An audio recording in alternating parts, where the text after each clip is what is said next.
So we're in a couple of different places in the world. Good morning, good afternoon, good evening. Good evening to Jessica. Good morning to me. It's bright and early. I'm proud of myself for getting up, but anything for healing. And Dr. Talia Steed from Perth, Australia. Wow. It's really, I'm very grateful to the internet for allowing us to do this. I'm very grateful for my colleague, Dr. Talia Steed. You can read about her on her Facebook page and a little bit on our TMS page. And Jessica Seidman is a client, and we're going to speak with her and create some opportunity for insights, maybe some healing to happen, and also to help our listeners. So I'm going to have Dr. Talia Steed begin the session. Okay. So obviously, Jessica, we haven't met before. I know you've met with Dr. Tovah. Maybe you can tell me just like in 2 or 3 sentences, not the whole journey and everything, but just where you're at right now. Well, I've been working with Tovah for a couple months at this point, and we've been working more on the kind of create your own reality manifestation type of work. I was also recently introduced to Noah Kyrie, if I'm pronouncing that correctly. She's also based out of Israel, and we've been doing some more somatic work to try to get into the body, breath work, meditation, somatic shaking, things like that. I've been doing some of Dan Buglio's stuff, and then also I recently joined David Hanscom's group. And again, it really seems like all the information is kind of the same. It's all about the neuroplasticity and creating the new pathways. And I've been working on this since mid 2023, and I don't want to say that there hasn't been any progress, but I mean, I don't feel well on a daily basis. So I'm nowhere where I would like to be as a young, healthy 30-year-old ex-college tennis player, successful attorney. So that's kind of me in a nutshell. And what are the things that are currently like really affecting you, getting in the way of living the life you want to be living? I mean, I guess this goes into symptom talk. Am I allowed to mention symptoms or should You're I? allowed to do what you feel comfortable with. If you don't want to, you don't have to. But if it feels relevant, then you're welcome to. Well, and I mean, it is very relevant because I have daily head and throat sensations and they kind of go up and down. And it's tough because if your head flares, your head is where your thinking goes on, your head is where it's the center of your persona, essentially. So it does hold me back from doing things if my head is hurting me at a level where I don't feel comfortable leaving the house. And that's just a tough pill to swallow as a 30-year-old, to be honest, when none of my friends even understand how something like this is even possible. So, And so the head and throat things that are happening, could you describe them in any way for me? well, I mean, those are just two among many different things that kind of come and go, but I'd say those are the top ones for me at the moment. And I guess the throat would be more of a globus feeling. I feel kind of pressure and tension in my throat, and sometimes there's clicking when I swallow. And it also, I mean, the pressure in my head, it moves throughout my head, my face, my nose, can move in my ears. I'll have ringing in my ears. I'll have the clicking sensation in my head, just pressure, sharpness. It moves around. It can be a tension band type of sensation as well. So it's hard to kind of summarize easily because there's so many different variations of it. But it does sound like it's, like this part of your being, your body. Yeah, that's where the majority of my symptoms take place, and it's it's hard because again, I feel like that's kind of the center of who you are as a person. So at least for me, I'm always in my head thinking, and I've discussed this with Dr. Tova many times that, I'm I'm a thinker. That's what I do for work. That's, my training, and it's tough when it's there. So It's interesting. Just reflecting on your language of how we all have, and I'm not saying anything's right or wrong, good or bad. I'm just reflecting back to you, like you said, like that's our center of our being, kind of thing, the head. I'm not sure, like Dr. Tova, when you think of the center of your being, just to have a bit of a discussion, where would you place that Yeah, I personally? mean, I might, just even as a chiropractor, that's one thought, but then even just generally understanding the body, the mind, energy, the quantum, I put it all together and I think it's the core, it's the center. It's also very spiritually something here. And then when you think about like the unconscious mind is the body, you think about the whole body. You think about, so, I might even open up what Jessica's saying, like it's here, yeah, but you know, the brain is, when we don't understand the brain as this programmed organ that's being programmed by the body, we try to open up that place. And I think Jessica knows this, but it might be hard for her to verbalize it. Or maybe we can ask Jessica, like when you think about the center, the core, the Eastern philosophy, even about the chi, what do you think, Jessica? I mean, I don't know a ton about Eastern philosophy, but I know they're very mind oriented, and I think they would say the center is probably not so much physical, but it's spiritual, right? And I guess what we're saying here, like there's no ultimate, right? A lot of us are all very intellectualized and in the mind. And I'm just pointing out difference because we all have these beliefs running the show, and some beliefs are serving us and some are not. So we're just here to illuminate what's at play. So for you to even consider that you believe that this is the center of your existence, your world, your being. Dr. Tova is saying something more here. Mm. For myself, I would probably kind of instinctively come to my heart space. So just to be aware and expand our awareness to that, we're all very different where we place it. But it's interesting in itself that you're putting a lot of focus and attention beyond the symptoms, that this is where my center lies, right? Mm-hmm. What do you think? What comes up when I say that? I understand both of your points, and it makes sense to me.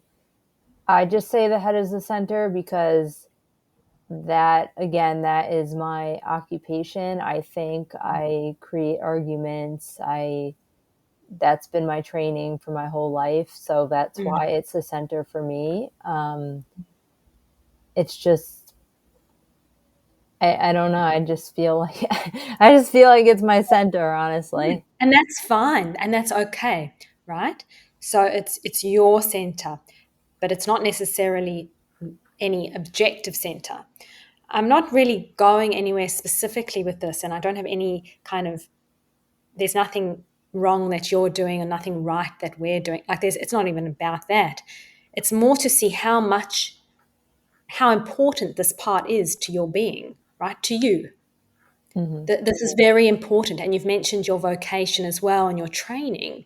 And so I guess there's something showing up in this area that's just so important to you, to your life, to your vocation, that's trying to get your awareness through these symptoms. But it's like there's no coincidence that for you, these perceived danger symptoms have shown up here.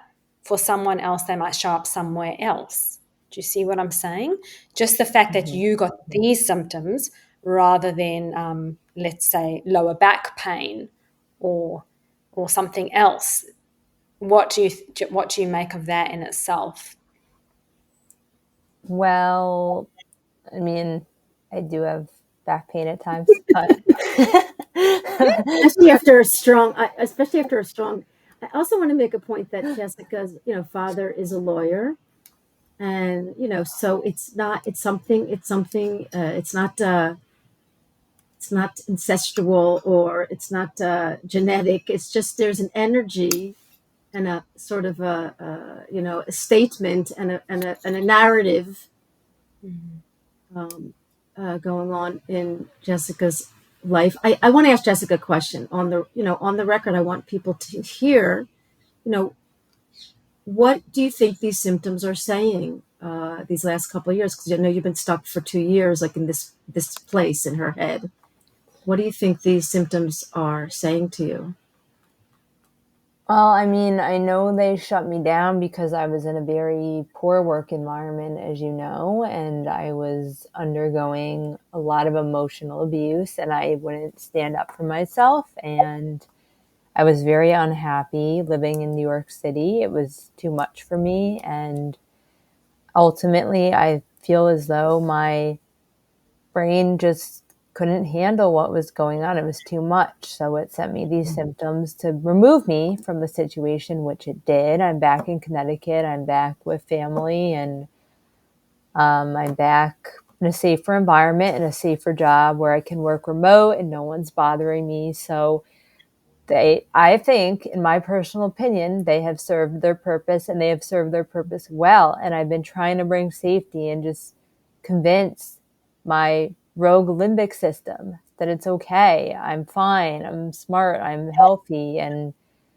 I try to look for messages all the time, but I don't see any other reason for having this except as a protective mechanism. And I feel as though I have now protected myself from all the bad that was in my life. And so now in your life, what does your external world look like? You live in a new place. How else does it look for you? Well, Tova and I have discussed this thoroughly. It's very paradoxical. I mean, except for the situation that is going on with symptoms, I'm in a very good spot in my life. I'm in a very healthy relationship. I'm supposed to move in with my boyfriend in a month or so. I mean, I'm back in my childhood house, which, I mean, I don't know if that plays any role in anything, but it was a very safe environment for me growing up. Very supportive parents. I mean, maybe pushed me a little bit to succeed and do well, but I mean, nothing out of the ordinary. I don't have any big, ACE events or traumas from my childhood. And I'm working in a lower stress job. I'm working remotely. I have my furry cat to keep me company. I'm back to sports. I managed to do it despite my discomfort. I love sports. That's what keeps me going. Those are my passions. So again, paradoxically, everything looks wonderful if you just look at my life from that perspective. Like she has a great relationship. She's a lawyer. She's playing her sport. She's doing her thing. And, it's just this invisible situation that's, you know, holding me back a little bit. So, Okay. Can I ask? So I'm going to ask you some deeper questions, and you don't have to answer them, right? You can say, "I'll take that away with me," that one, or you're welcome to answer them. Okay. okay.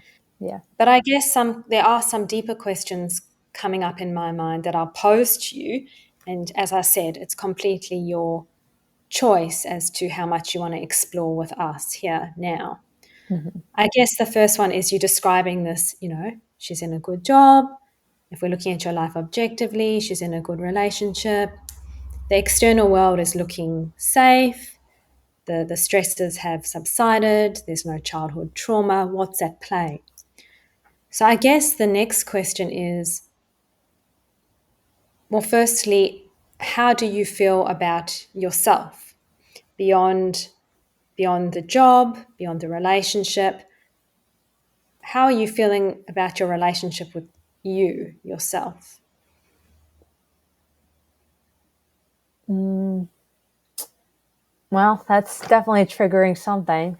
Uh, So before you even answer, what what do you think it's triggering?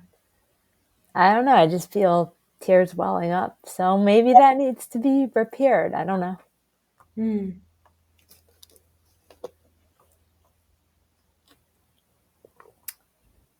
I just feel like, Just for a moment, I'm going to interrupt you. Dr. Tova mentioned to me, just we had a brief chat before about a bit of a disconnect between the emotions. Is that fair to say? Like not being as in touch, being more in touch with the mind and less with the feelings. Would that be a fair statement? well, yeah, I just have always bubbled everything up because I had to succeed. I had to achieve. So Okay, so I would do you agree. want to, you would agree. So do you want to place your hand on your heart if you're comfortable? And if you're comfortable just closing down your eyes, just for just a moment, we can do it too. And without thinking too much, just starting to take a few slow breaths in through your nose and out through your mouth. And as you reflect on this question that I've just posed, what is my relationship with myself? Just starting to allow yourself to enter into your heart space. And just making space for any feelings that are actually wanting to surface. Trying not to go into the thinking mind, just allowing yourself to gently feel what's sitting there in your heart space. And just focusing on your breath as you do so, in through the nose and out through the mouth. Allowing yourself to really compassionately open up to your heart, knowing that you don't have to go to anything that you're not ready to go to. That you're just taking this short moment to connect in with how you're really feeling. Knowing that you're safe, you can share as much or as little as you like. And just honoring how far you've already come on your journey. Taking a breath in through the nose and out through the mouth. And then when you're ready, very gently opening your eyes.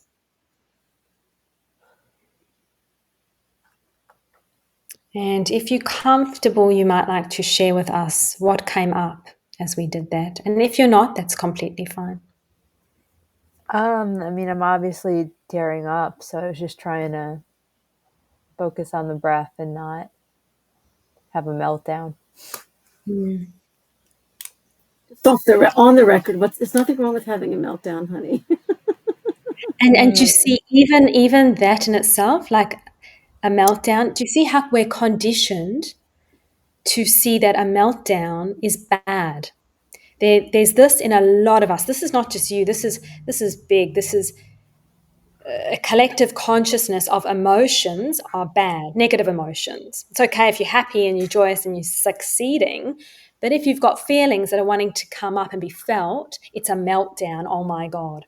So this is probably something, a place that you're now, everything in your external life is like now set up, and you probably are ready to go there, right? To go to all the things that you've buried and stored in your heart space, because I can see the emotion. I don't think you're disconnected from them. I just think that there hasn't been the safety for them to now come up. And remember, you have the control as to how much you go there, when you want to go there, with whom you go there. That's under your control. But perhaps the symptoms are still there because they're still protecting you from these feelings. And it's perhaps time to get into them. What do you think? Well, I mean, I've done a lot of cognitive work. I've done a lot of emotional processing. I mean, I feel like recently I've gotten better about just kind of moving on with my day after I wake up and freak out and text Tovah, but then I move on with my day because it's not productive to do that all day. But I mean, when I think about the past 2 years, I feel like I've had my fair share of crying and trying to process things. And yeah, I don't know.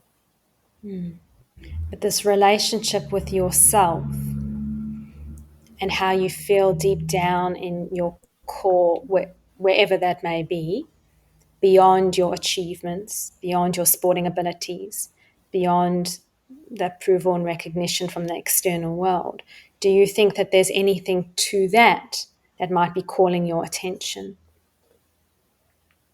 Well, I mean, I've also talked to Doc about this, but I'm a perfectionist and I base my worth, not right now, but I base my worth on my achievements athletically and academically, socially. Um, that was my whole worth. And I mean, this was really triggered when I was kind of, again, abused emotionally at work and then kind of let go with no reasoning. Um, so I kind of spiraled because that was my self worth. So for a little while I was on the job hunt, I questioned myself. Am I not smart? Am I not good enough? I got a stellar review the last year and now they're just emotionally abusing me and firing me. Like, where did this come from? And I mean, I know that the boss has his own set of mental issues, but that doesn't excuse people. And now I learned that you have to stick up for yourself. So in hindsight, I definitely would have quit way before any of this escalated. And I know you can't look at things that way because what happened happened. So I try not to go into that mindset, but sometimes I do say to myself, why do you put up with that? Why don't you just leave? I mean, what, you like being abused? You like, but I was just a victim of society, not the word victim. I was a product of society and my circumstances. There's all these norms, leaving a job, just randomly leaving a job, stigma, not getting along with a boss, stigma. So I was just trying to, fill in all those norms and, have that beautiful resume, have those accolades and kind of just move up the corporate ladder. And I honestly felt like a robot for those 2 years where I worked there. And then, this has been 2 years after the job, the downfall, I call it, or the journey, whatever. But I think the relationship with myself has always been rocky because I'm very, very critical and I had to be perfect. So I never let room for not being perfect. Yeah. And so this knock has really knocked you around, right? Yeah. Yeah. And so your question as to why is there still symptoms at play is because the body is trying to point you and flag to you the inner work that's next to come, right? Which is about strengthening that relationship to self beyond all these things. And so even if the external world does look, in inverted commas, perfect, there's still, you said, oh, I understand what the symptoms were trying to direct me to. And you've done that in the external world, but now they're trying to take you deeper. They're trying to move you to a space where it's hard for any of us to go to as human beings, to really look deep within. But that's the next step. You telling me that it's always been shaky. You're saying I've always put my self-worth depending on what I achieve and this external validation. And then I got this huge dent to it all. And now I look back and it's not perfect. And that just rattles me. So what do you think is your next right move? What's your next right step? I've obviously made a lot of life changes because of what is happening. Um, I am more focused on mental health now. I have always been an anxious person, but I just kind of would work it out on the tennis court or go to the gym. That's how I dealt with everything. And that worked for a while until it became severe physical manifestations.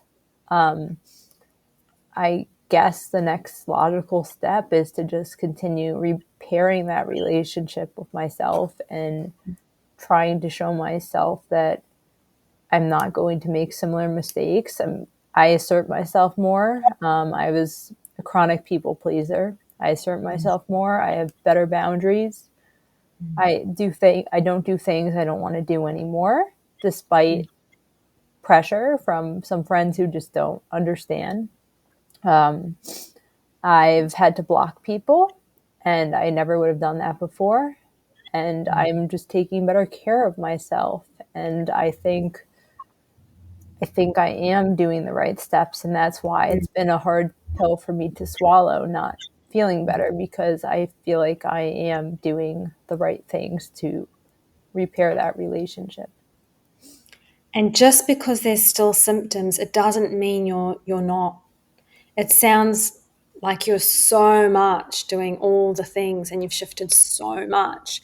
So never see that the persistence of symptoms means you've failed in any way, or why haven't I fixed it yet? Because, from one perfectionist to another, that fix it mentality is a very, very difficult one to unwire. And like if you're a high achieving person, you're used to putting in the effort and getting the result. And Mhm. when that doesn't happen, it really throws you, right? So if you can kind of shift the mindset that you actually, all the things you've just told me, that's huge results. At the end of your life, when you look back, what's truly important, the fact that you can exert better boundaries and take care of yourself, these are the things you'll be really proud of, as a human being. And that you shifted those things, that you didn't, you shifted from how you once were to how then you become. And those are the core things about your being that you'll remember. Wow, I actually learned to speak my truth. I learned to block people. I learned to protect myself. That is your most important mission here on this earth, right? So you're doing an amazing job. And is there still things to do? Yes. But what about Dr. Tova and myself? For all of us, we've all got things to do. This is a journey that never ends, right? So to take the pressure off, to realize you are doing a great job, there's no rush, and to just keep taking step by step on your journey to where you're going in the right direction. How does that sit with you? I mean, it makes sense to me again. Um, I try to remain as outcome independent as possible, but Doc knows that I'm not the most patient person. So I'm also working on that. And I know you cannot put a time limit on things, but I can't help but feel like I'm losing out on some of the best time I'm supposed to be having. I'm 30, and I get fatigued easily, and it's just a hard pill to swallow again. Yep. And that's okay. Make space for those feelings as well. It's okay to have those feelings. Allow them in too. We have capacity to hold a lot. So you don't have to force those feelings away. When they come up, you can say, yeah, you can show yourself compassion, that it is pretty frustrating and you didn't wish to be in this position. And you can honor that. And then you can honor, okay, but I am, and this is my next, step. Do you see what I'm saying? Making space for all of it. You don't have to not feel that way because you feel that way. You're entitled to feel however you feel, right? And then allow that to move through and then into the next. I agree. I don't know, when you're in the thick of it and you're not supposed to judge by the symptoms, but sometimes they're so horrendous and they just get you so down. And I mean, if it's a lower level day, I feel more productive and more like myself. And I mean, I'm a jokester, and it's been tough because my personality has sort of faded out throughout this ordeal. Um, and it's tough to see a part of yourself kind of, fade out too. But just because it's faded out now, does that mean it's faded out forever? No, it doesn't. I mean, I still, I'll try to make jokes when I feel somewhat decent. I still try to cling on to who I am, and I try not to let this define me. But it still impacts me to an extent where sometimes I feel like it is a defining factor, and I'm working on that core belief. But I can't stay out in the sun for hours without things flaring at this current moment. I mean, maybe in a month I'll be able to, in a year, I don't know. But there's certain things that I have to be aware of, and limitations, and things that I wish I did not have to be aware of, things that my brother does not have to be aware of, just that kind of thing. So I want And to do ask you a think, question. I'm going to ask a question to Dr. Talia about Jessica. Um, you know, I've only learned in the last, 10 years of this, doing this work intensely, how do we love ourselves? How do we deeply love and accept where we're at? How do we honor and be this unconditional loving person? And some of the therapists that I spoke to, especially when I was working with Rose, um, was that we'd have to love ourselves like we love a baby or like we love an animal. And I know, Jessica and I, we joke because she like loves her cat and she speaks so sweet to her cat. And I want her to literally speak to herself like she speaks to her cat. And then, and Jessica's not just funny, she's sarcastic and very, very quick. So she has this incredibly funny quality. So we try to bring that in, but there's something I felt that I wasn't able to help Jessica with. And it's because it's sometimes an enigma. It's like, how do we go to that place? That because I believe Jessica is so close to not only opening up another door, but having it affect her symptoms on a different level. I mean, I've seen her progress. I've seen her symptoms shift. I've seen her, her resilience change, her ability to get down and come up, to get, a symptom and then it go away. Like this is, and I'm sure she would agree, but she wants them gone like anybody. So what, because of your knowledge, Dr. Tully, and you having your own symptoms similar for many years and then writing a book, and like what would be the how, again, we're thinking our way there, but we have to talk about it to get I've there. got What do you something think? coming up. So we can't, there's two things coming up. We can't force our way to anything, and we can't force ourselves to be self-loving, right? We can't fix our lack of self-love and right now I'm going to love myself. With these high achieving personalities, we're like, right now I'm on a mission. I'm going to do and then I'm going to love myself. Now this is not Yeah. how it works. So what we're being called to do is to go, I am on a lifelong journey to cultivating a beautiful relationship with myself. That is going to be my lifelong journey. We have to take the pressure off ourselves and any kind of, it's got nothing to do with the symptoms or anything for a moment. This is my journey for my whole life. And it is for all of us. We're all here as human beings to connect more and more deeply with ourselves. And ultimately, our relationship with ourself or our highermost self is the most important part of being a human, right? So that is not an instantaneous. We need to actually think about it like our personalities being high achieving. they haven't got this way in 5 minutes. Like, you're 30, I'm turning 40. Like, this is lifetimes of it being ingrained. Think about the brain and tracks. So it might take 30, 40 years. And that's not to be discouraging, or I don't want to live with symptoms for 30, 40 years. But we actually have to completely have a shift in that I'm actually cultivating a new personality. Now, that's a big mission, but and this is why, almost as painful as these symptoms that come to us as perceived danger symptoms are, they're also a gift in that we actually so propelled to change because we don't want the symptoms that we end up a much greater version of who we're capable of being in the world, you know? And as hard as that is to swallow, like you said, I know it. I lived and live it myself. And all I know with, from the bottom of my heart is that it does change us, and we're not the person we once were. And all the good things about you will return once you make more peace with the journey.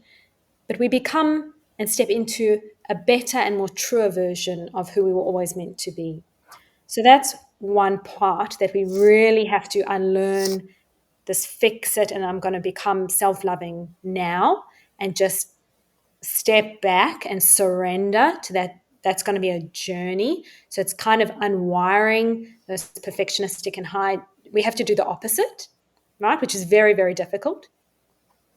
And that's firstly. And then secondly, the other thing is what I've really found on my journey is, unfortunately, we do have to, in the mind, get to a point of, even if I had to live like this forever, even if my life always looked like this, I accept it. Now, this is a very, very difficult acceptance to cultivate. But that is part of the process as well, because in that, the irony is that's when the symptoms can start to lessen. Because when we've got such a strong resistance on a conscious and subconscious level, the resistance is fear.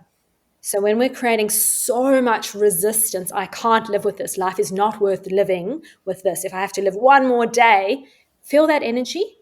It's a huge resistance, and it's a huge fear. So we're driving the symptoms by saying, how can my life be like this? My brother doesn't have to live like this. My friends don't have to live like this. It's kind of painting the picture that this is so bad. Now, it's a perceived danger. Clearly, we're telling our whole being that this is still danger. It's so bad. I don't want to live like this, right?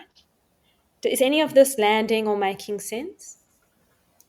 Well, I mean, I talk with Doc about acceptance all the time, and just not being hyper vigilant and monitoring.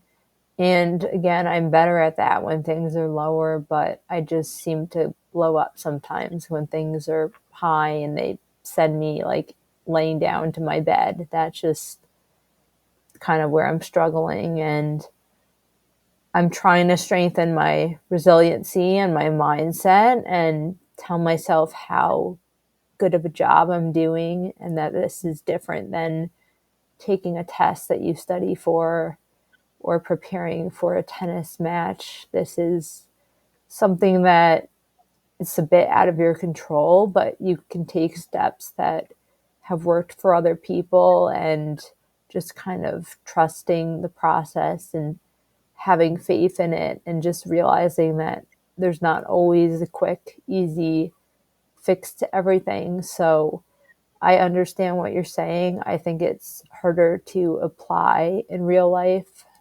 I'm working on it. I hopefully will get there. I I don't know what else to say about that. I'm doing the best I can, and this hasn't been the most enjoyable thing for No. me. And of course, you're doing the best you can. Like, you'd be doing, you know, like, not that we're saying 100%, but in your language, you'd be doing 150, 200%, right? So it's just to sit with the fact that this is still, it's so hard. I know, like, I know what you're saying. I've been there lying on that bed or in any of these situations. And I know what you're saying. In real life time, it feels so hard to do. right? But this is why it's still there. Like, in answer to your question, why is there still stuff there in my head when the external world is all good? This is what your work is now. These are the parts of the puzzle that will slowly, in time, unfold for you. And they will, right? Yeah, I That's just mean, oh, sorry, go on. No, you go. Oh, no, I was just saying, I mean, there's just so many different perspectives on how to get better. And I mean, Buglio really focuses on just living your life and not, trying not to pay symptoms as much attention. And some other coaches, such as Doc, are more about, you're aware of it, but you're not focused on it, but you're, sending kind of the compassionate talk. And some coaches want you to do the brain training rounds. And then some coaches say, don't do anything and just try to live your life. And part of my issue has just been this information overload, and it's no one to blame, and there's nothing wrong with it. But, someone like myself who just very intellectually oriented and tries to apply everything I hear, it just, that has also kind of confounded things for me a little bit, I think. So. And I totally relate, because I really resonate with what you're saying in myself. And I've almost at times on my journey been like, oh, how can I do this? Dan, what would Dan say? Mm-hmm. Almost like putting like that one method is it. And everyone has value, and all the things out there are wonderful and amazing resources. But Mm-hmm. ultimately, the journey of healing anything is also about creating your own healing path. It is also linked, what we were saying, to going, okay, this is all the information I've got, and I've gathered a lot because I'm Mm-hmm. a resourceful person. Yeah. And now, how can I create what feels right for me? And that will be a moment by moment experience, because what feels right for you, the more you tune in, is going to be different each day in each moment. So you might Mm-hmm. have a moment in time where you tune in and you're like, I really need to just move on with my day. And you'll have another moment where Mm-hmm. it's like, nope, this is too big. I need to just lie in my bed and actually honor myself and Mm-hmm. call my friend and say, I can't make that. So, and let go. You've got all the knowledge now. Now it's time to almost let it go, in a sense, Mm-hmm. and come back to learn the next step, which is coming back to self, strengthening that inner connection and that intuition to go, after getting all the knowledge here, your head's like really overwhelmed with all of that. Yeah. Yeah. How can I come back to my heart in each moment, knowing that there's no absolute right? I can't actually do it wrong. And the most right is learning how to be guided by myself. That is the ultimate. Because if you saw 10 doctors, 10 chiropractors, 10 mind body coaches, 10 of everything, energy healers, psychologists, no doubt everyone will have a different spin on it. We're human beings. Yeah. So you need to now take everything that you've obtained and now discern what you don't need and formulate your own way forward. But not in a, okay, now I've got to go home and write down what I need. You don't know that for a future moment. You also have to be in each moment and uncover what you need in that moment, which will then change. So that's part of the journey as well. Realizing, I used to write out, okay, I'm going to take St. John's wort and this and that's going to be my regime to Mm-hmm. stay happy. It's like, it doesn't work like that. We have to move with ourselves. That's the evolving of our being. How does that sit for you? No, thanks. That's helpful, because Doc and I have talked multiple times at length about this, and I was buying every book out there. I haven't counted how many books on the topic I have, and I don't want to. It's it's a little crazy. I'm a little crazy, but I think that I don't know. I mean, I've been working with Noah for a few sessions, and I mean, she really thinks that getting more into the body would help me. So I'm just trying to step back from the books for a little Okay, can I while. pause you for a second? Do you notice the language? I've been working with Noah, and she really thinks that getting into the body would help me. So that's fine, right? Mm-hmm. But the next step would be, I feel like I'm going to do some body work. I feel I'm going to do some breath work today. I feel I'm not going to do any of it because I just need to go shopping. So it's starting to retrain yourself to find it within. You might not need body work, and that's no disrespect to the person. That's because that might not be what you actually need. It Mm-hmm. might be, but only you can discern that. Everyone will say you need their modality. We also have to put that out there, right? Everyone believes their modality because it's helped them in some way. But you need to, yes, you've worked with a lot of people, you've read a lot of stuff, and now it's like really go away from this conversation and sit with yourself and your heart, maybe put on some nice music that you like, or do whatever. Again, see, I'm saying to you, so scrap that, go and do something that feels calming and good for your soul, Mm-hmm. and sit with this conversation, and then tune in to what is your next right step. Beyond what Dr. Tova says, beyond what you've read, beyond what this other lady says, what actually feels right for me? Because we could go from person to person to person for a lifetime, and they'd all have what they think is right for us. But we need to start tuning into, that's how we build, we were talking before about self-love, and that's part of it. Trusting that you know what you need, putting your Mm-hmm. power back into yourself, valuing your opinion, your knowings over all these experts, because you're the biggest expert on yourself. These are guides. Does that make sense?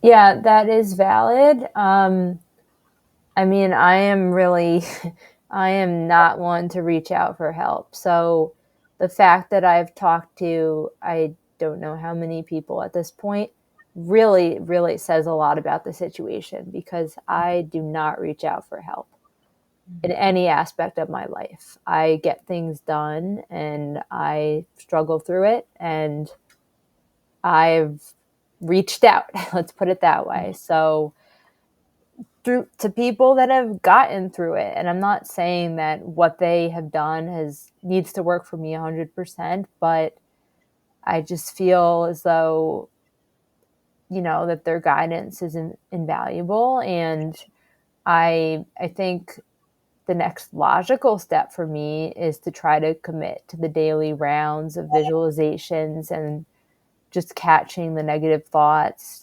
and just elevating my mood and working on the somatics. I think that's the next logical thing to do, because I feel like I've tried everything else. And it's a bit more of a structured approach. I do like structure, as I said. I'm not type A right now. I'm I don't know, A minus, B plus plus plus. Is it fair to also interject here and say that everything you've done has helped you? I Yeah. mean, even the medications you tried to take and you realize I don't want to take this, like even the fact that you're really, really, relying on your own emotional sense of self. And I just want to honor that. Like all these amazing people you've been able to touch and have met you. And we've all been through that. We've all been through various levels of needing help and reaching out and climbing. I mean, that's nobody is immune. It's, over and over again, you know. So I want to honor that you've utilized many things, and I think if you had to write a chapter about your life, you could have the Jessica story. You could write it. You could even look at the bitter and the sweet. I believe you could do that, and that may be what needs to happen is to literally start to write more about what came down. And again, I want to honor your past. It all brought you to here. Each and every person you know cares about you, and you cared about them, and you deeply did what you did, the homework, like you showed up. Yeah, But the question is, like, your expectation was like very outcome dependent, you yeah, know, yeah. and that's normal. So part of it is just awareness, humility. Like Dr. Talia says, um, you really do have to know yourself. And it's interesting that that's kind of how we're rounding up with, like, it's really the solution is in you. Mm. And I think it's really wonderful that, even in response to my question, like, going with what you feel, you just articulated that. You said, no, I do feel this is my next right step. I've tried a lot of other things. I like the logical framework. Great, go with it, right? And then the next moment, and then next week, and then when you feel like you've got what you need from it, let it go. So it's just you following what feels right for you. And as you said, like, there is so much information, and going, I probably have it all now. Like you said at the beginning of this, they're all saying similar things.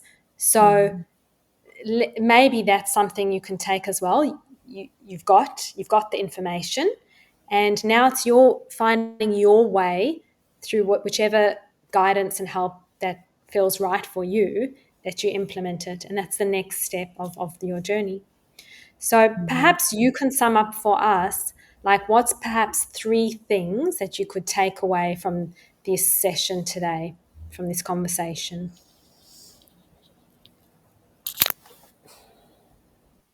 I mean, there's just been so much insight, but if I had to pick 3 items, I'd say it's just trusting my intuition more and not always looking for a guide and just knowing what my body needs, tuning in moment by moment. The second thing is that this is an ongoing journey and that there's no destination necessarily. It's an evolving process, and you just have to roll with it and make space for the feelings that you have during the process, and not repress anything, because that's part of the whole issue. And then I guess a third thing would be just working on being kind to yourself and to myself, and knowing that it's not my fault. It's just where I ended up. I think Buglio says that a lot. Yeah, but it's kind of your responsibility to see your way through it, no matter what that timeline looks like, and to remain as outcome independent as possible, which is something that is a work in progress for me. But I do truly believe I will come out of it. I don't know how, when, where, why, but I believe it because I'm a good person. I deserve a good life, and like, why shouldn't I get out of this? So, Exactly, that's totally true. yeah. And that's true for you, it's true for me, it's true for Dr. Tova, it's true for us all. No one deserves any of this. And thank you so much for, that was a beautiful, I guess, articulation of what you can take away from today. Um, yeah, you really articulate well, and I just want to feed that back. And you're doing amazingly, and you have come so far. And I think Dr. Tova would absolutely agree with that.